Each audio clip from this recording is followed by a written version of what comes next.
주님이 세례자 요한에게 회개의 세례를 받아 메시아로 공식 취임하셨는데, 이 일은 삼위 하나님이 친히 이루신 일이었습니다. 요한이 물로 예수님에게 세례 베풀었는데 성신이 예수님에게 비둘기같이 내려오셨습니다. 그처럼 요한에게 세례 베풀어 주의 길을 예비하라 명하신 그 하나님이 이는 내 사랑하는 아들 내 기뻐하는 자라 인정하셨습니다. 하나님의 영원하신 아들이 옛적에 예언한 메시아로서 세상에 오셨고 이제 자기 백성을 그 죄에서 구원하시는 그 직무를 행하려 하십니다. 이를 위해서 주님은 회개의 세례를 백성과 함께 받으셨습니다. 그처럼 주님이 회개하라 천국이 가까이 왔느니라 하고서 백성 중에 전파하시기 위하여 먼저는 마귀에게 시험 받으십니다. 우선 줄거리 한번 보십시다. 1절부터 2절. 예수님이 성신에게 이끌려서 마귀에게 시험 받으러 광야에 가셔서 금식하셨다 하는 거고, 3절부터 10절까지는 세 가지 시험 받으신 내용이 나옵니다. 그리고 11절은 마귀가 예수님을 떠나고 천사들이 예수님을 수종들었다. 먹을 것을 가져와서 드시도록 했다 하는 이야기입니다. 우리가 잘 아는 마귀의 세 가지 시험이 중간에 길게 나오고 앞뒤로 머릿말과 맺은 말이 나옵니다.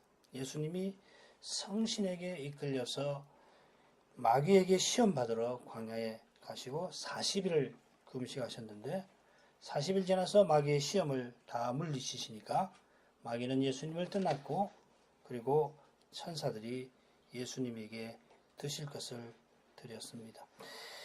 머릿말과 맺은 말 사이에 세 가지 시험이 나옵니다. 40일 금식하고 줄이신 예수님에게 마귀가 이 돌들로 떡덩이가 되게 하라 시험합니다. 첫째 시험 후에 마귀는 똑같이 내가 하나님의 아들이거든 하고서 예수님을 다시 시험했는데 감히 하나님 말씀을 인용을 합니다. 시편을 인용하면서 마귀는 예수님을 거룩한 성으로 데려가서 성전 꼭대기에 세우고 거기서 뛰어내리라 합니다. 주님들어 하나님을 시험하라 그렇게 시험한 겁니다. 주님이 다시 말씀을 조차 시험을 물리치시니까 마귀는 주님을 높은 산에 데리고 가서 자기에게 경배하면 천하 만국과 그 영광을 내게 예수님에게 주겠다고 시험합니다. 이번에도 주님은 말씀하신 하나님을 겸손히 경배하는 태도로 그분의 말씀으로 시험을 물리치셨습니다. 너무도 유명한 사건이라 자세한 줄거리를 잘 알고 계시겠습니다만은 그런데 이 본문을 살피면 살필수록 마태 사도가 뭘 전하려고 하시는 건가 점점 궁금해집니다. 세 가지 시험은 똑같이 시험하는 마귀를 예수님이 말씀으로 물리치시는 줄거리로 되어 있지요. 주님이 인용하시는 말씀은 모두 신명기에 나옵니다. 방금 말씀드린 대로 처음 두 시험에서는 마귀가 내가 하나님의 아들이라면 하고서 시험하는데 마지막에는 그런 말을 마귀가 하지 않습니다. 그처럼 둘째, 셋째 시험은 똑같이 마귀가 예수님을 데리고 성전이나 높은 산에 가서 시험하는데 첫째 시험은 주님이 줄이신 광야에서 이루어집니다. 비슷하게 둘째, 셋째 시험에서는 마귀가 시험하고 그에게 예수께서 말씀하신 것으로 되어 있는데 첫째 시험에서는 시험하는 자가 나왔다 했고 예수님의 이름 대신 그가 대답하셨다 이렇게 되어 있습니다. 또 둘째 시험에서는 마귀가 감히 말씀을 인용합니다마는 첫째와 둘째 시험에서는 그렇게 하질 않습니다. 이렇게 세 가지 시험의 관계를 살피는 것은 무엇보다도 마태 사도의 교훈을 잘 받기 위함입니다만은 아울러서 누가복음의 기록과도 비교해 보기 위함입니다. 댁에 돌아가셔서 누가복음은 이 세 가지 시험을 어떤 방식으로 기록하는지 살펴보시기를 바랍니다. 이미 알고 계시겠습니다만은 마태복음의 둘째 시험과 셋째 시험이 누가복음에서는 그 순서가 바뀌어 나올 겁니다. 두 복음서 중에 하나는 시간적인 순서로 기록한 것이겠습니다만은 그 순서를, 시간적 순서를 제시하는 것이 거룩한 저자들의 주된 목적은 아닐 수 있습니다. 그렇다고 이 두 복음서가 순서가 다르다는 것을 놓고서 성경의 오류를 운운하는 것은 실로 과람한 태도이고 무식한 짓일 겁니다. 그 모든 일을 근원부터 자세히 미루어 살핀 누가나 처음부터 말씀의 목격자 되고 일꾼된 자로서 누가에게 이런 내력을 전하여 준 마태가 이런 오류를 생각 없이 범할 리가 없습니다. 도무지 이런 허망한 주장을 하는 자유주의 학자라고 하는 사람을 이해할 수가 없어요. 학문이 그렇게 사람들을 멀게 하는지. 게다가 둘째와 셋째 시험은 광야에서 있었던 것이 아니라 마귀가 주님을 거룩한 이 성의 성전으로 지극히 높은 산으로 데리고 가서 시험한 일입니다. 요컨대 이 두 시험은 신비한 현상에 속합니다. 신령한 세계에서 벌어진 그런 사건입니다. 가령 창세기 15장에 이 아브라함이 이상 중에 여호와의 계시를 받는데 거기 보면 시간이 통상적인 순서로 흐르지 않습니다. 한번 가서 확인해 보시면 아실 겁니다. 두 시험도 얼마든지 그럴 수 있습니다. 이 두 시험을 마태 사도는 매우 정교하게 이야기하는 것 같고 그만큼 특별히 둘째, 셋째 시험을 강조하는 것 같습니다. 자기 글씨는 댁에 돌아가셔서 읽어보시면 참고하시면 좋겠습니다. 자, 그러면 이제 본문으로 가서 성신의 교훈을 받도록 하십시다. 1, 2절 다시 읽습니다. 그때에 예수께서 성신에게 이끌려 마귀에게 시험을 받으러 광야로 가서 40일을 밤낮으로 금식하신 후에 줄이신지라. 예수님의 시험은 공간복음에만 기록되어 있는데 요한복음에는 없습니다. 누가복음과는 달리 마가복음은 두 절에 이 사건을 담았습니다. 예수님이 성신에게 이끌리셨습니다. 누가복음과 똑같이 이끌리셨다 이렇게 번역이 되어 있습니다만은 조금 다른 낱말입니다. 예수님이 세례자 요한에게 세례받고 곧 올라오셨는데 물가에서 올라오시자마자 성신이 세례받은 예수님에게 임하셨습니다. 성신이 임하셨는데 바로 이 세례받은 예수님을 광야로 이끌어 올리셨습니다. 세례받으시던 요단강이 골짜기니까 광야로 예수님이 올라오셨을 것입니다. 예수님이 올라오셨는데 실은 성신이 예수님을 이끌어 올리셨습니다. 물에서 곧 올라오셔서 사명을 이루려 하시는 예수님을 성신님이 마귀에게 시험받게 하셨습니다. 이 점에서 이 마가의 표현은 주목할 만합니다. 몰아내신다. 성신이 예수를 광야로 몰아내시니라 이렇게 되어 있습니다. 예수님의 시험은 예수님의 이후 활동과 마찬가지로 예수님이 성신으로 메시아 직무를 행하신 것을 잘 보여줍니다. 예수님이 언제나 성신님을 의지하셨고 성신님이 예수님을 늘 인도하셨습니다. 이 관계가 삼위 하나님 안에 있는 영원한 교제와 붙어 있습니다마는 아들이 메시아로서 하나님의 직분자로서 성신을 의지하여 맡기신 직무를 행하신 것입니다. 하나님이신 그 아들이 친히 사람이 되시고 할례의 수종자, 유대인의 종답게 성신의 능력을 의지해서 하나님의 언약을 온전히 이루셨던 겁니다. 그래서 마태복음 12장에 보면 내가 하나님의 성신을 힘입어 귀신을 쫓아내면 이런 표현도 쓰십니다. 바로 여기서 예수님이 그리스도이심이 드러납니다. 그리스도는 기름 부음 받은 자, 곧 하나님이 부르신 종인데 하나님이 기뻐하시는 종은 예수님처럼 언제든지 성신을 힘입어서 자기를 세우신 주님의 뜻을 받들어야 합니다. 이것이 종의 충성됨입니다. 히브리서 3장 한번 돌아가셔서 읽어보시면 좋으실 겁니다.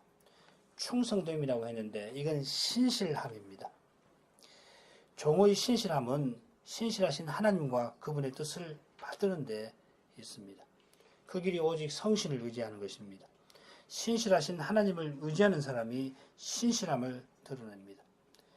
그리스도는 신실하신 하나님이 사람 되셔서 성신을 겸손히 의지하셨습니다. 그리스도께서 이와 같이 행하심은 물론 연약한 죄인 우리를 위하심입니다. 하나님을 멀리 떠난 우리가 이제는 그리스도와 같이 하나님을 순종하며 살게 하려고 영원하신 아들이 그리스도가 되셨고 성신을 의지하셨습니다. 성신을 의지하는 길이 곧 그리스도를 믿는 믿음입니다. 주님이 믿음으로 우리 안에 사셔서 우리가 성신으로 행하게 되는 것입니다. 이것이 성신이 그리스도의 영으로 우리 안에 내주하신 목적이기도 합니다. 성신님이 메시아로 공식 취임한 예수님을 광야로 이끄신 것은 마귀에게 시험받게 하심입니다. 우리는 죄인이라 스스로 마귀에게 시험받습니다. 물론 사람이 받는 죄의 유혹이 전부 다 마귀의 유혹은 아닙니다. 마귀가 그렇게 한가롭게 누구든지 찝쩍거리면서 유혹하는 거 아닙니다. 우리는 가만두어도 우리 안에 죄의 유혹이 있으니까 스스로 시험에 빠집니다. 마귀가 와서 시험하지 않더라도 죄인은 자기 안에 있는 타락한 욕심에 그냥 넘어집니다. 그처럼 타락한 인생은 시험 받을 원인을 자기 안에 지니고 있는데 죄 없으신 주님은 그렇지 않습니다.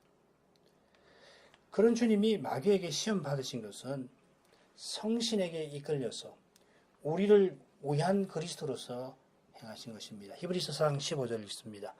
우리에게 있는 대제사장은 우리 연약함을 체휼하지 아니하는 자가 아니요 모든 일에 우리와 한결같이 시험을 받은 자로되 죄는 없으시니라.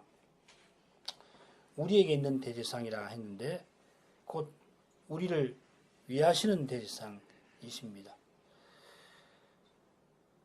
바로 아래 히브리서 5장 1절을 보면 이 대제사장이 우리를 위한 분이라는 것이 잘 드러납니다. 대제사장은 사람들 가운데 취한 선택하신 자이고 그 이유가 뭐냐면 그가 사람들을 위하여 제사 드리는 사람인 사실이었습니다.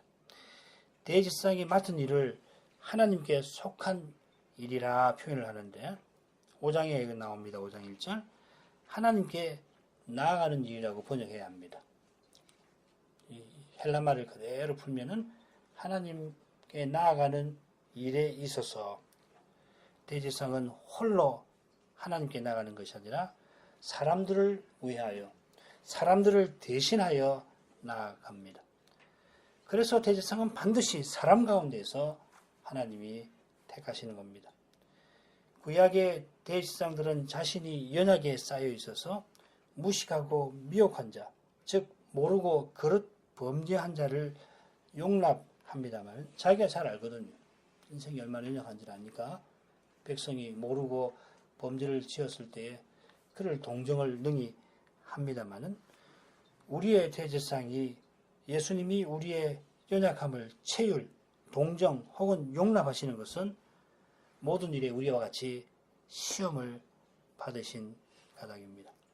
그분이 우리와 달리 죄가 없는 분이셔서 우리처럼 시험 받으실 이유가 하나도 없습니다마는 우리를 위하여 우리같이 시험 받으셨습니다.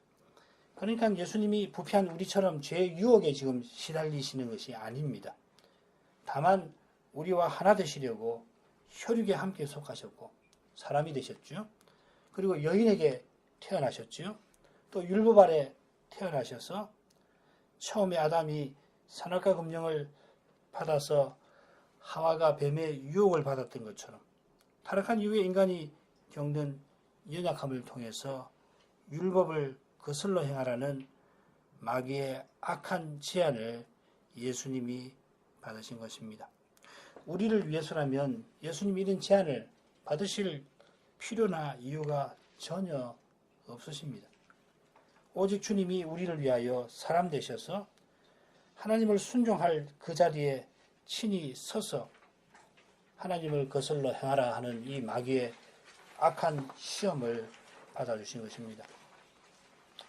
그런 점에서 성신님이 광야로 예수님을 이끄신 뜻을 조금 생각해 볼 만할 겁니다. 주님은 마귀에게 시험받기 위하여 광야에서 40일 밤낮으로 금식하셨습니다.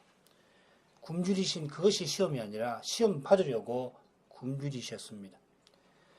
모세가 여러 번 시내산에 올라가서 하나님과 교제하느라고 40일 주야를 굶주린 일이 있는데 하나님과 교통하니까 밥 먹을 생각할 수 없는 거죠.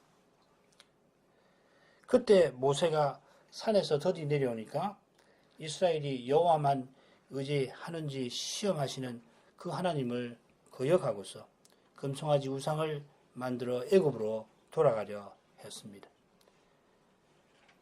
이스라엘 백성이 언약을 깨뜨린 것은 날마다 만나를 먹으면서도 하나님이 우리 중에 계신가 여러 번 시험했기 때문입니다. 시내산에 가득한 여호와의 그 영광 구름이 그날에도 이스라엘 백성의 눈에 보였을 뿐만 아니라 불과 40일 전에 이들은 여호와의 그 음성을 귀로 들었습니다. 하나님이 우리 중에 계신 사실은 틀림없는 사실이고 게다가 모세가 산에서 하나님이 함께 해주시는 성막의 식양을 받고 있었습니다. 그런데도 이스라엘이 악한 유혹에 이끌려서 언약을 배반했던 겁니다. 이런 연약한 인생을 위하여 주님은 시험 받으시는데 40일을 굶주리신 후에 받으십니다. 아울러서 이는 동상 각종 나무의 실과를 마음대로 먹으라 하시던 낙원에서 우리의 시조가 선악과 금령을 통해서 하나님의 시험 받았던 것과 대조될 것입니다. 아담은 낙원에서 얼마든지 하나님이 주셔서 선악과를 따먹지 않아도 되는 형편에서 오히려 선악과를 따먹는 이유를 사실은 알기 어려워요. 하나님이 주신 그 여건이나 허락해 주신 여러 가지를 보면 도무지 선악과를 따먹을 수 없는 그런 형편에서 그러나 아담은 마귀의 시험에 넘어졌습니다마는 주님은 광야에서 40일을 그것도 광야에서 그리고 40일을 굶주리신 후에 마귀의 시험을 이기셨습니다. 바꿔 말씀드리면 주님이 시험 받으신 것은 마귀의 시험에 실패한 인생을 위해서 우리 대신 받으신 것입니다. 주님의 시험에는 우리가 여전히 헤아리지 못하는 신비한 내용들이 있습니다. 그 신비는 주님이 참 하나님이신 동시에 참 사람이신 사실과 붙어 있습니다. 죄 있는 인생이 죄 없는 태초나 그리고 죄 없는 죄가 하나도 없는 영혼을 헤아리지 못하는 것보다도 예수님이 신인 하나님이시고 사람이신 이 사실은 우리의 생각을 언제든지 넘었습니다.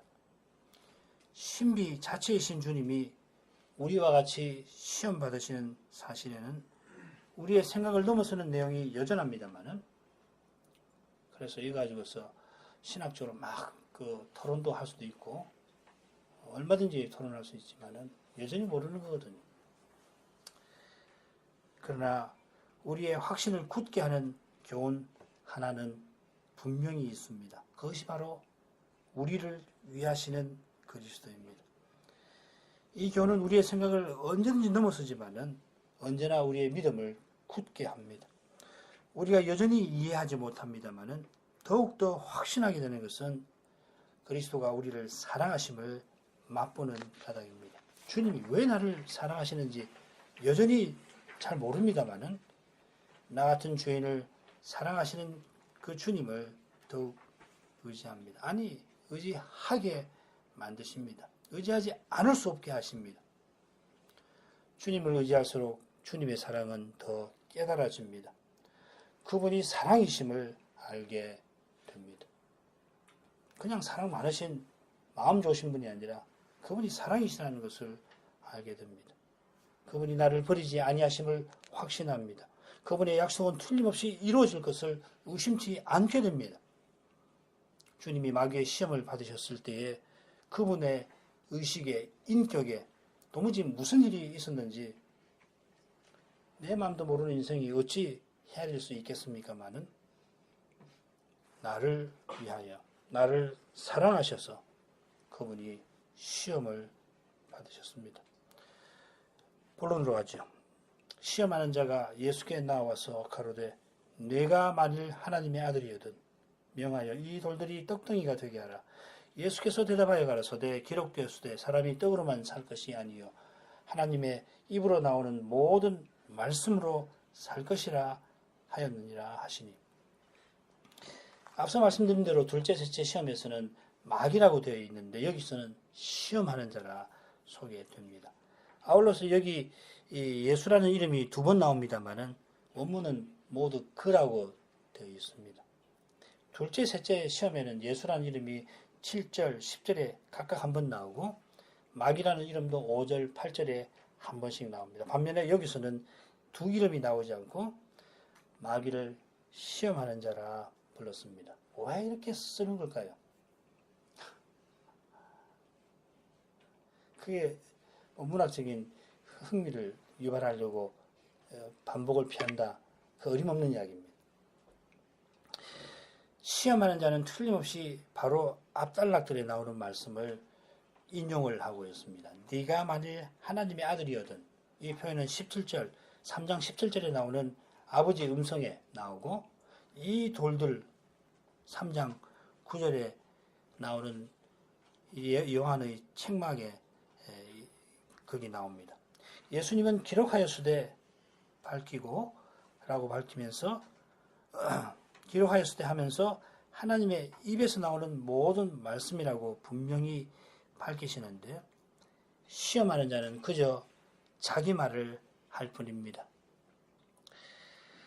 그는 처음부터 제 것으로 말하는 자이고 예수님은 하나님의 말씀을 쫓아서 말씀하십니다. 예수님이 하나님의 말씀을 쫓아 말씀하시는 것은 자의로 말씀하시지 아니하시는 성신에게 이끌리신 사실과 붙어 있습니다. 성신은 아들에게 들은 것을, 아들은 아버지에게 들은 것을 늘 말씀하시는데 피조물인 마귀는 감히 스스로 말합니다. 타락한 우리 인생의 특징이 뭐냐면 스스로 말하는 데 있습니다. 자기 말하는 데 있습니다. 자기 주장을 관철하는 데 있습니다. 자기가 무엇을 해보려고 하는데 우리의 타락함에 본질이 있다고 말해도 될 겁니다. 피조물인 주제의 마귀는 스스로 말하니까 하나님 말씀을 제멋대로 끌어다가 제 욕심을 이루려 합니다. 영원하신 아들은 아버지와 동등이십니다마는 아버지의 뜻을 이루려고 겸손히 그분의 말씀을 쫓아 말씀하십니다. 자의로 말씀하시지 않는 성신을 쫓아서 진리를 그리스도는 말씀하십니다. 바로 여기서 예수님이 영원하신 아들이시고 동시에 그리스도이심이 환히 드러납니다. 이 거룩한 빛에 시험하는 자가 타락한 피조물이라고 하는 그 사실이 들통납니다. 우리가 우리말 할 때 나는 타락한 죄인입니다. 못된 죄인입니다 하고 스스로 들통내는 겁니다. 남에게 고집 피울 때 하나님 말씀이 있어도 그 말씀을 무시해가면서 심지어는 필요하면 그 말씀을 끌어다가 자기 말을 할 때에 우리는 내가 타락한 죄인이라고 스스로 들통내는 것입니다. 성신과 성자도 하나님의 말씀을 쫓아 말씀하시는데 피조물은 말할 나위가 없습니다. 우리는 말씀을 쫓아 말해야 합니다. 그래야 스스로 속지 않게 됩니다. 시험하는 자가 스스로 말하는 까닭에 하나님 말씀도 제멋대로 끌어다 쓸 만큼 그는 거짓을 말합니다. 처음부터 거짓을 말한 자이고 거짓의 아비입니다. 말씀마저 제 마음대로 끌어들여 쓰려고 할 만큼 욕심이 그 마음에 가득합니다. 그 악한 욕심은 살인하는 일로 나타납니다. 바로 이것이 시험하는 자가 예수님을 시험하면서 노리는 겁니다. 반면에 하나님은 사랑으로 사람을 자기 형상대로 지어서 사람이 말씀을 좇아 하나님의 영광을 드러내며 살게 하셨습니다.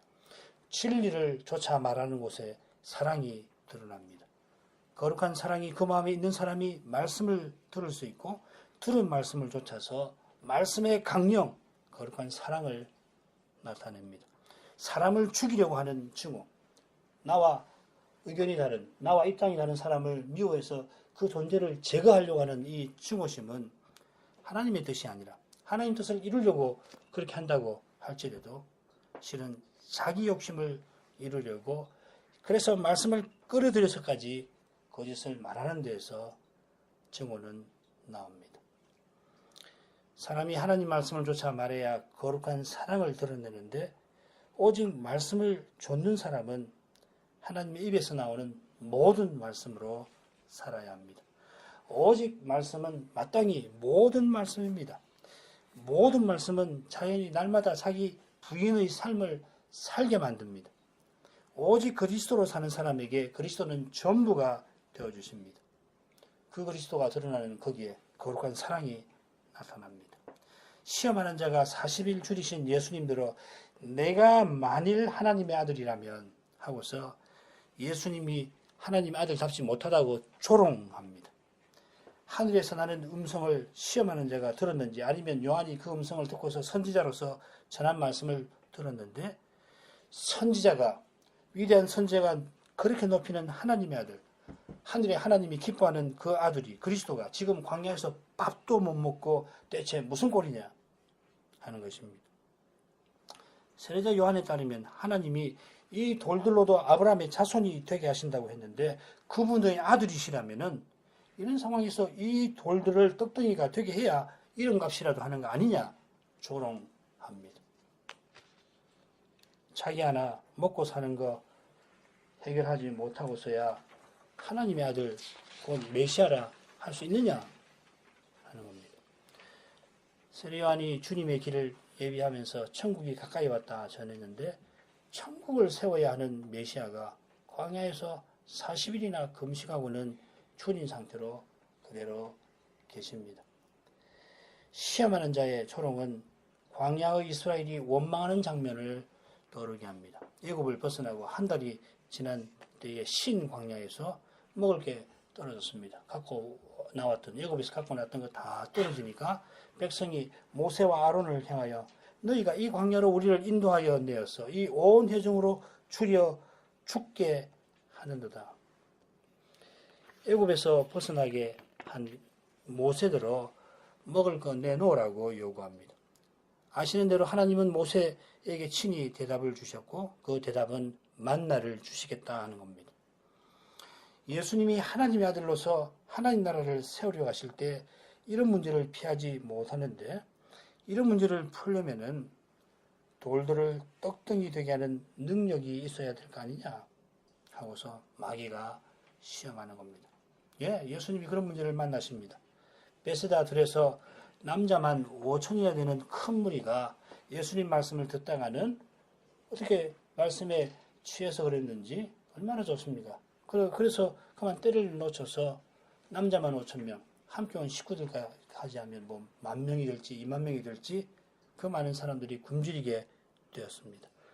그 많은 백성들을 불쌍히 여기신 예수님은 한 소년이 헌상한 보리떡 5개, 물고기 2마리로 그 많은 사람들을 다 배불리 먹이셨습니다. 주님은 표적으로 먹고 사는 문제를 해결하셨습니다마는 정작 기적의 떡을 먹은 사람들 대부분은 해답을 발견하지 못하고 더 심각한 문제를 일으킵니다. 주님은 썩지 아니할 양식을 추리하셨습니다마는 표적을 통해서 그들은 표적을 통해서 썩는 그 양식 계속 내놓으십시오 요구합니다. 억지로 왕을 삼으려고 했죠. 바로 여기에 모든 문제의 뿌리가 있습니다. 돌들을 떡덩이 되게 하는 능력에 아니 떡덩이에 해답이 있다고 여기는 바로 그 마음, 그것이 심각한 문제입니다. 떡덩이를 주시는 하나님의 사랑을 먹고서 사랑이신 하나님에게 가까이 감으로써 사람은 사람답게 창조받은 본의를 이루며 살아가는 것인데, 하나님이 오셔서 거룩한 사랑을, 그 귀한 사랑을 보이셨는데도 그분과 그분의 사랑을 이스라엘은 보지를 못하고 그 마음에 기적의 떡만이, 중요한 것은 기적의 떡이 아니라 그 떡만이 가득하였습니다. 기적의 가치는 배불리 먹고 살리는 떡의 양분에만 있었던 겁니다. 바로 여기에 인생의 문제가 놓여 있습니다. 정작 기적 행하신 주님은 하나님이 살리시고 하나님이 만족이 되신다는 그 표를 보여주셨습니다. 표적입니다. 표로서의 기적입니다. 하나님 나라를 가르쳐주는 표였습니다. 그 표적을 본 베드로는 구름같이 많은 사람들이 사라져버릴 때에 생명의 말씀이 주님께 계심에 우리가 누구로 가겠습니까? 고백하였습니다. 바로 이 고백에 나오는 생명의 말씀이 주님의 해답, 우리의 해답이 있습니다. 그 고백이 베드로에게서 나오도록 해주신 주님이 해답이십니다. 내가 곧 생명의 떡이라 하셨습니다. 성찬의 떡과 포도주가 그리스도의 몸과 피의 참여함을 표하듯이 우리가 매 순간 받는 이 생명은 그리스도를 드러내는 방편이고 그리스도와 같아지는 저 영광에 나가는 수단입니다. 목적지에 이르게 하시는 주님이 방편과 수단도 친히 주시는 겁니다. 우리가 소명을 이루어서 하나님께로 나가려고 그러면, 참으로 그렇게 하려고 하면은 그게 필요한 모든 것을 주님은 주시는 거라고. 주님이 생명 주심을 깨닫는 사람은 생명의 떡이신 주님으로 살아갑니다. 주님이 생명의 떡이심을 믿는 사람은 오늘도 주님이 모든 선한 것을 주신다는 것을 고백하고 감사합니다. 바로 이 고백이 인용된 신명기 말씀의 교훈일 겁니다.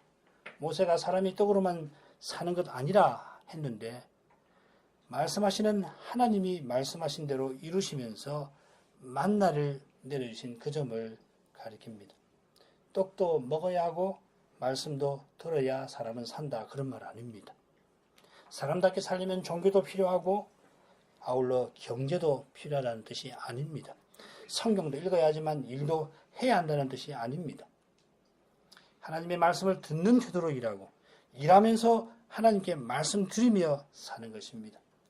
일하면서 하나님을 가까이 하고 하나님을 가까이 하면서 일하는 것입니다.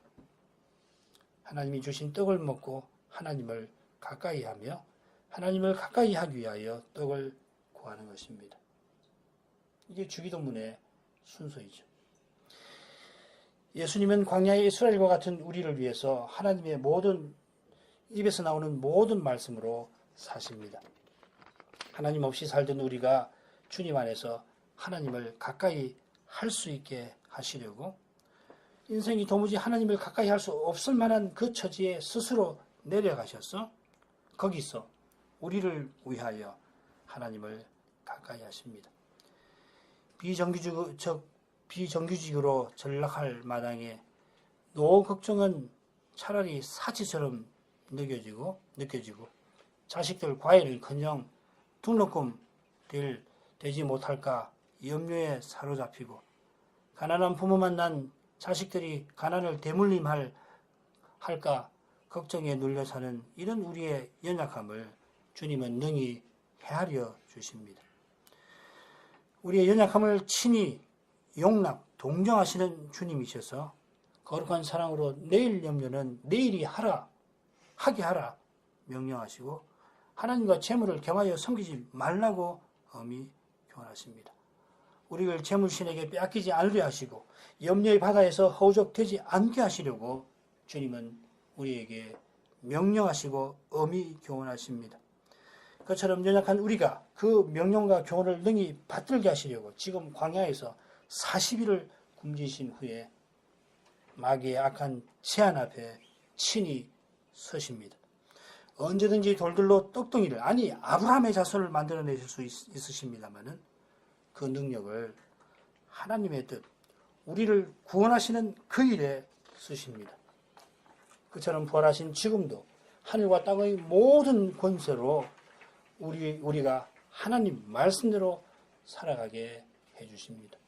우리가 참으로 하나님 말씀을 받들고자 한다면 주님의 모든 권세가 그 일을 틀림없이 이루어내실 것입니다. 아니 그 모든 권세로 우리들어 그렇게 살 마음을 먹고 살도록 하십니다. 우리가 연약해서 날마다 말씀 제대로 받들지 못합니다.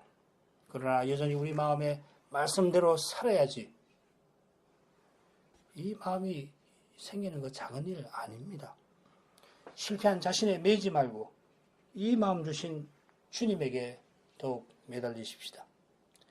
주님은 마귀의 시험을 기록되었으되 하시며 물리치십니다. 이는 예수님이 오실 그 메시아이심을 잘 보여줍니다. 예수님이 얼마나 충성된 그리스도이신가. 사람은 모름지기 하나님의 입에서 나오는 모든 말씀으로 산다 하신 데서도 잘 드러납니다마는 그 신실하심이 똑같이 기록되었으되 고백하시는 데에서 실종됩니다. 십자가 지시기 전날 밤에도 주님은 성경이 어떻게 이루어지리요? 그렇게 하면 성경이 어떻게 이루어지리요?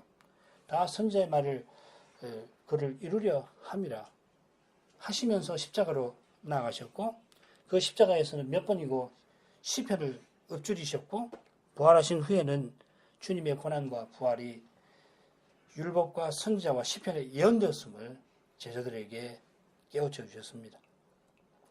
성신에 이끌리신 그리스도는 철저히 구약에 기록된 그 말씀을 쫓아 사셨습니다. 성신은 말씀의 성신이고 말씀은 성신의 말씀입니다. 성신의 말씀, 말씀의 성신은 그리스도를 증거하고 그리스도는 성신으로 말씀을 이루십니다. 이제도 부활하신 주님은 성신으로 그리스도의 복음을 깨닫게 하셔서 그리스도의 몸을 통하여 주님을 나타내십니다. 주님은 우리들어 예수의 죽음을 짊어지게 하셔서 자기의 부활을 입증하십니다. 주님의 부활이 기록되었으되 하며 십자가에 나가신 거기에 있듯이 오직 말씀을 쫓아 고난받는 교회와 신자에게서 부활의 생명이 나타납니다. 부활하신 주님이 오직 말씀을 붙잡는 교회를 통해서 자기를 드러내십니다. 말씀이 그리스도를 증거하듯이 말씀을 붙잡는 교회에 그리스도가 드러납니다. 그리스도 말고 사람이 드러나는 것은 자기 말을 하는 까닭입니다.